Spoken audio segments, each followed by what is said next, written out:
Hi, everyone, and welcome to our March edition of our Inclusion and Wellbeing Forum. You're all very welcome. I hope everyone's doing well. The year is getting off to a very speedy start. It seems like our time is absolutely flying. So we have a slight change of plan today. We are going to look at assessment and progress. As always, our forums will be recorded. Please keep your mics on mute to ensure that we can be heard. If you have any questions, please pop it into the chat and I can come to the questions toward the end of the session. Please be mindful that we will post the recording on our YouTube channel, and industry experts are welcome to listen in and advise, but please do not promote any company and offerings because this is a free to attend forum focused on professional skills development. Please remember that we are all in the same role. We are all working with children in education, and any suggestions or advice are very welcome. So if you have any comments or you have something to add, please don't hesitate to do so.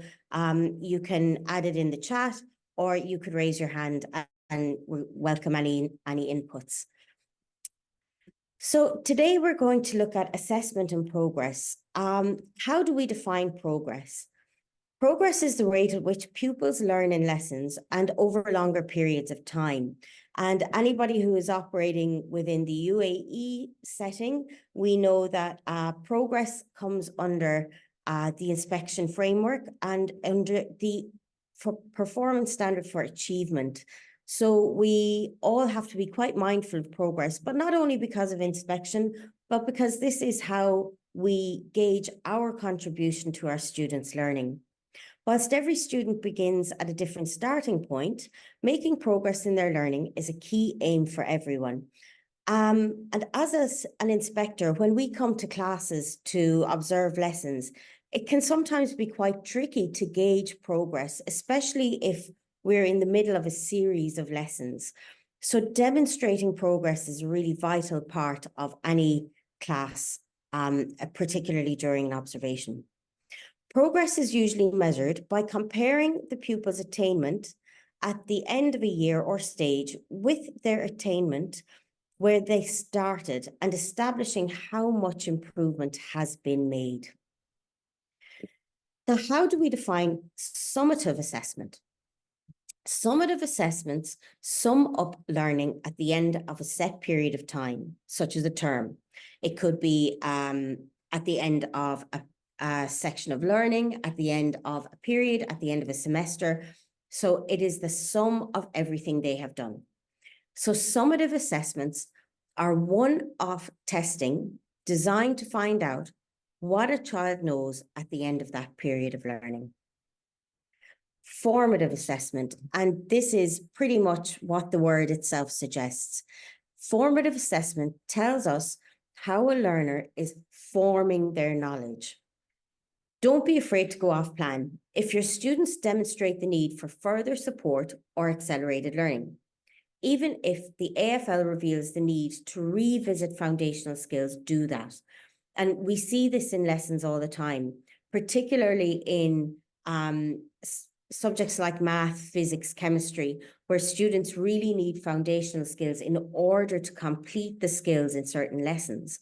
So if, for example, you're doing maybe 3-factor multiplication and you realize that some of your students are still struggling with 2-factor, then there's no point in continuing a lesson with those children if they don't have the foundational skills. Don't be afraid to pause, set a different activity for them, perhaps engage your TA or an LSA to work with the children in a special group, but there's no point in keeping them going on a lesson where they don't have those foundational skills. Now, how do we define feedback as part of that AFL, your response to AFL? This is possibly one of the best websites for anyone who's working in education, whether you're a teacher, an LSA, a TA, or you're a principal or a corporate lead. The Education Endowment Foundation is a really, really valuable tool and resource for educational practice. This website is a research-based tool that gathers educational research from all the journals, like the Journal of Education, Journal of Teaching and Learning, hundreds of them. And it kind of filters down the key parts of information that we need, and it makes it really accessible by putting it into infographics and giving you an overview, a brief overview of what can sometimes be quite complex research papers to digest. So according to the Education Endowment Foundation, the EEF, feedback is information given to the learner about their own performance relative to their learning goals or outcomes. It should aim to and be capable of producing improvement in students' learning. Effective written feedback can accelerate learning by up to 6 months. So this is one of the most interesting parts of this website, the EEF. They give an overview of lots of different educational practices, and they show us how effective they are and the impact they have on learning. So here we see feedback, and you can see on the presentation, it shows you the cost of implementation, the strength of evidence, and the impact in months. So the cost of implementation is quite literally, how much will it cost me as a teacher or a principal or a school owner to implement this practice? And for feedback, it's very little. It doesn't cost you much because we as teachers can do it on the spot. We don't need any special tools or material or devices or anything like that. The strength of evidence is how many research papers have been written on feedback and its effects. So you can see here that there are 4 out of 5 little circles completed. So there's loads of evidence and research done around feedback. And then the impact in months. This is quite literally how many months can you accelerate a student's progress by implementing effective feedback. And here you can see that you can accelerate a student's progress by 6 months in one academic year. That is huge. So if you give really effective feedback every day in your lessons, you can accelerate your students' learning by 6 months. Now, it looks at lots of different areas and different methods in teaching and learning. For instance, it looks at the use of uniforms, which has very little impact on learning. It looks at homework, again, very little impact in learning. It looks at using metacognitive strategies in your instruction. That is a huge impact in learning. I think it's either 5 months or 7 months. It looks at one-to-one individualized instruction. Again, very high impact in learning. So as a teacher, it's a really interesting tool to look at to see, well, what am I doing in my day-to-day practice? And what does the research tell me? Am I wasting time on certain methods that really don't accelerate learning? So it's really interesting to look at this one. And I'll post this on LinkedIn. I've put our LinkedIn and all of our social media accounts are on the chat. So if you don't follow us already, please do. And I'll post the links to the EEF on LinkedIn.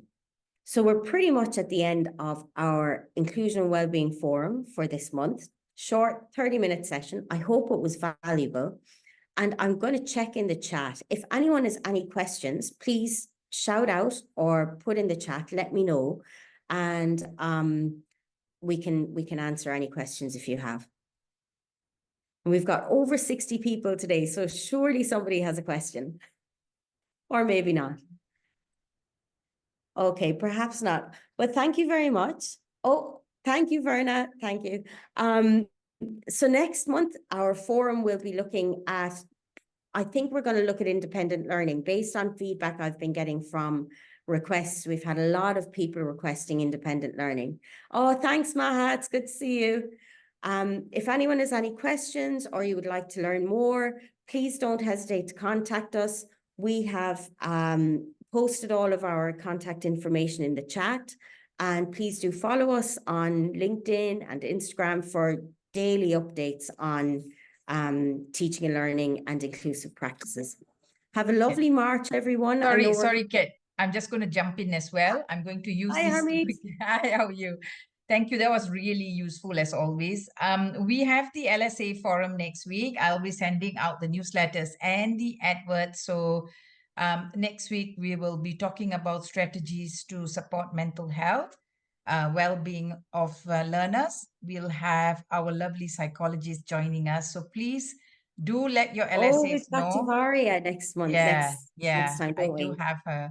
Yeah, so just to let you know so that you can give your LSAs the heads up. Now, we usually can take up to 100, and we just let them know that if you're really keen and you're interested, please do join early. Because Okay, we won't be able to take more than 100.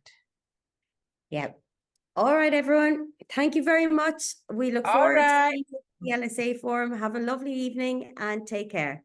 Bye, everybody. Ma salama.